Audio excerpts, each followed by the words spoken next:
अस्सलाम वालेकुम। आज की इस वीडियो में हम डिस्कस करेंगे मेन जो सा है वो डिस्कस करेंगे हम एंटीबॉडी के जो फंक्शंस हैं उनको, इसके साथ हम थोड़ी थोड़ी और चीज़ें भी देखेंगे। तो सबसे पहले हम जो सा है MYC माइक जीन्स को देखते हैं।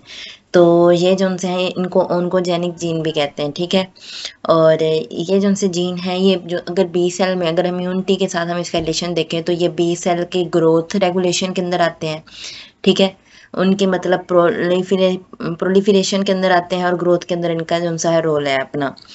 अब जो सा है नॉर्मल बी सेल जब भी कोई एंटीजन आएगा इसके पास, नॉर्मल बी सेल किसी भी एंटीजन को रिकॉग्नाइज करता है तो जो माइक जो सा है MYC ये ना शूट करता है, मतलब कि इसके पास सिग्नल जाता है और ये फिर क्या करता है बी सेल की ग्रोथ को या फिर बी सेल के जो सी है प्रोलिफरेशन इसको बढ़ा देता है।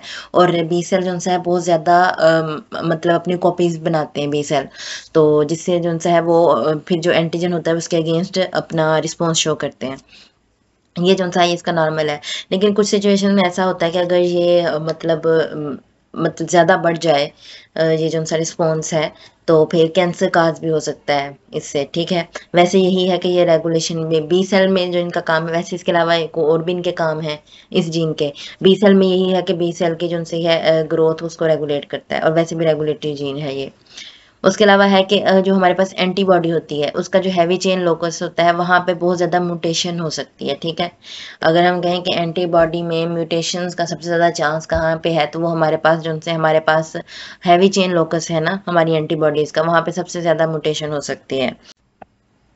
फिर है कि mutational landscape during the generation of immune response can sometime lead to the formation of special type of cancer cell। यही बात की कि जो सा अगर इम्यून रिस्पॉन्स ज़्यादा हो जाता है तो उसके अंदर म्यूटेशनल लैंडस्केप होता है, मतलब म्यूटेशन आ सकती है। और म्यूटेशन का फिर हमने देखा कि कहाँ ज़्यादा आती है तो हैवी चेन के ऊपर म्यूटेशन हो जाएगी अगर इम्यून रिस्पॉन्स बहुत ज़्यादा हो जाए। तो जिससे फिर क्या है कि कुछ जो से स्पेशल टाइप के कैंसर सेल हैं वो बन सकते हैं इससे। फिर है हमारे पास repertoire will produce variety of B and T cells and each cell will be specialise for specific antigen. Repertoire हमारे पास कैसे प्रोड्यूस होता है बी और टी सेल का, हमने कहा था कि सोमेटिक रीअरेंजमेंट होती है, ठीक है। सोमेटिक रीअरेंजमेंट से हमारे पास variety of B and T cell produce होते हैं। अब ये जो बी और टी सेल प्रोड्यूस हुए हैं इनमें से हर कोई जो सा है स्पेसिफिक एंटीजन के लिए स्पेशलाइज्ड होगा। मीन के हर हर एंटीबॉडी हर एंटीजन को रिकॉग्नाइज नहीं कर सकती और हर एंटीबॉडी हर एंटीजन के खिलाफ अपना रिस्पॉन्स शो नहीं करती। तो फिर यही बात है कि स्पेशलाइज्ड जैसे बी और टी सेल हैं वो स्पेशलाइज या स्पेसिफिक एंटीजन को ही रिकॉग्नाइज करेंगे, ठीक है। इसके बाद हम देखते हैं फंक्शंस ऑफ एंटीबॉडी। तो फंक्शंस ऑफ एंटीबॉडी में हमारे पास क्या आता है, एंटीजन रिकॉग्निशन आता है और इफेक्टर फंक्शन आता है, ठीक है। इसको भी देखते हैं।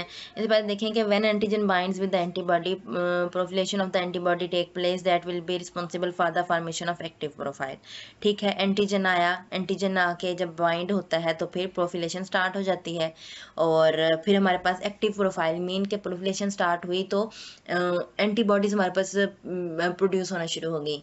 हमने ये अगर हम याद हो तो हमने बी सेल को डिटेल में पढ़ा था कि बी सेल एक्टिवेशन कैसे होती है, उसकी प्रोफिलेशन कैसे होती है। फिर प्लाज्मा और मेमोरी सेल बनते हैं और प्लाज्मा सेल से हमारे पास जो सा है एंटीबॉडीज बनती हैं। तो एंटीबॉडी जब बहुत ज़्यादा प्रोड्यूस होंगी लार्ज अमाउंट में तो हमारे पास एक्टिव प्रोफाइल बन जाएगी उसकी। Even though when the antibody have different FC region but they will recognize the same antigen because of the same FAB region, ठीक है। इसको आप इधर से देख लें, ये देखें, ये हमारे पास क्या है एंटीबॉडीज हैं। एंटीबॉडीज का हमारे पास क्या है ये हमेशा सेम एंटीजन को रिकॉग्नाइज करेंगे, ठीक है। एंटीजन रिकॉग्निशन जो सा है एंटीबॉडी की सेम होती है। सेम क्यों होती है, क्योंकि इनका जो ये वाला रीजन है FAB रीजन जो सा है यहाँ पे होता है। मैं दोबारा मार्क कर देती हूँ। हमने कहा कि जो हमारा ये वाला रीजन है ये FAB रीजन है, ये वाला जो सा है। तो FAB रीजन हमारे पास क्या है सेम है। जब ये सेम है तो हमारा एंटीजन भी यहीं पे आके अटैच होता है, ये एंटीजन अटैच हो रहा है, ठीक है। अब इस ये रीजन सेम रहेगा तो क्या होगा, हमारा एंटीजन भी सेम रहेगा। लेकिन हमारे पास जो सा है FC रीजन, ये जो सा नीचे वाला रीजन है, ठीक है, ये हमारा जो FC रीजन है ये चेंज होगा, ठीक है। FC रीजन चेंज होगा तो हमारे पास क्या होगा, नीचे जो से सेल डिफरेंट हो जाएंगे तो ये क्या होंगे, इससे इफेक्टर फंक्शन शो करेंगे ये। तो फिर यही बात आ गई कि even though when the antibody have different FC region but they will recognise the same antigen because of the same FAB region. ठीक है, माइटोकॉन्ड्रियल फिजन और fusion in the cell can cause exhaustion, ये बात आ गई कि अगर हम मतलब वैसे जो सा था क्रोनिसिटी और एग्जॉस्शन में था कि अगर हमारा रिस्पॉन्स ज़्यादा होगा, मतलब कि ज़्यादा स्ट्रॉन्ग रिस्पॉन्स होगा, तो उससे सेल एग्जॉस्ट हो जाता है। फिर आगे एक और चीज़ आती है हमारे पास, क्लास स्विच रिकम्बिनेशन। ठीक है, अब वही मैंने जो पीछे बात की उसी के अंदर आता है class switch recombination occur when antibody have same FAB region but different FC region. ठीक है, एफसी रीजन डिफरेंट है तो इफेक्टर फंक्शन के अंदर चेंजिंग आएगी, चेंज इन इफेक्टर फंक्शन आएगा।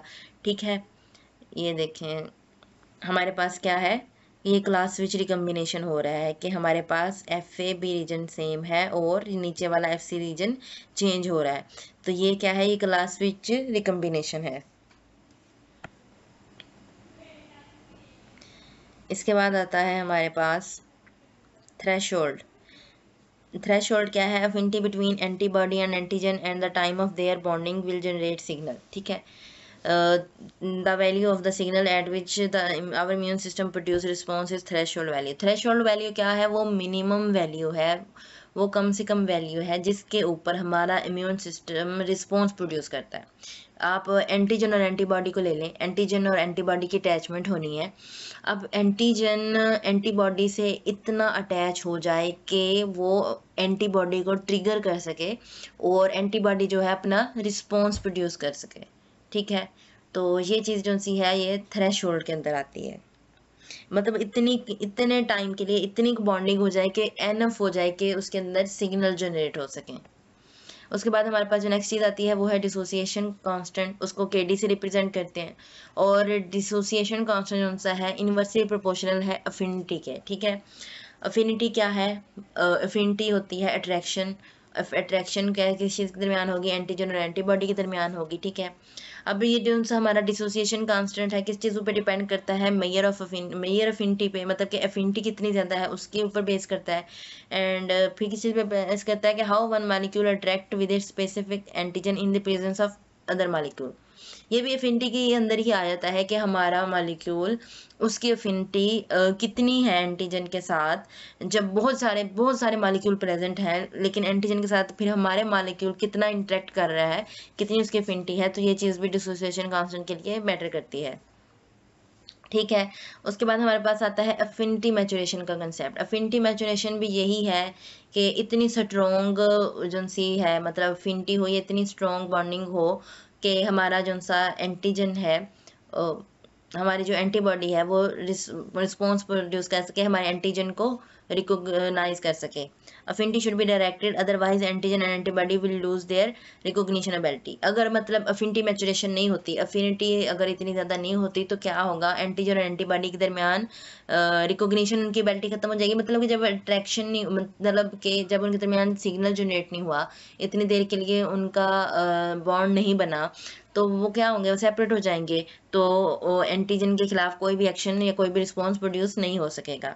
ठीक है, अब हमारे पास जो हमारे इम्यून सिस्टम, इम्यून रिस्पॉन्स के अंदर कौन कौन सी चीज़ें आती हैं, एक मेन जो हमारा है बी सेल है, उसके बाद हमारी एंटीबॉडी है और एंटीजन है, और उसके बाद सिग्नलिंग होती है, तो इससे क्या होता है, इम्यून रिस्पॉन्स होता है। ठीक है, बी सेल, एंटीजन आया, बी सेल के साथ अटैच हुआ, बी सेल ने एंटीबॉडी प्रोड्यूस की, एंटीबॉडी ने एंटीजन को किल कर दिया, सिग्नलिंग हुई। ठीक है, ये सारा आपने पहले भी देखा, आगे भी डिटेल में देखेंगे। आगे आता है काइनेटिक्स। काइनेटिक्स क्या है, how long the antigen is gripped to antibody, कि कितनी देर तक हमारा जो एंटीजन है वो एंटीबॉडी के साथ अटैच रहा। ठीक है, यहाँ पे भी वही सब कुछ बताया गया है। काइनेटिक्स भी यही है कि how long the antigen is gripped to the antibody.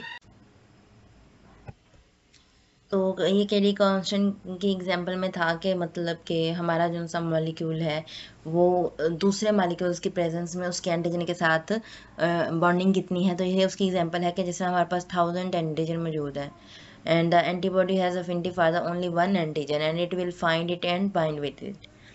मतलब कि हमारे पास बहुत ज़्यादा भी एंटीजन मौजूद है, तो हमारा जो सा एंटीबॉडी है उसकी अफिनिटी कितनी है हमारे जो स्पेसिफिक एंटीजन के साथ। तो ये क्या होगा कि हमें भी पता है कि हमारी जो एंटीबॉडी है, हमने पहले भी कहा कि हर एंटीबॉडी हर एंटीजन के लिए नहीं है।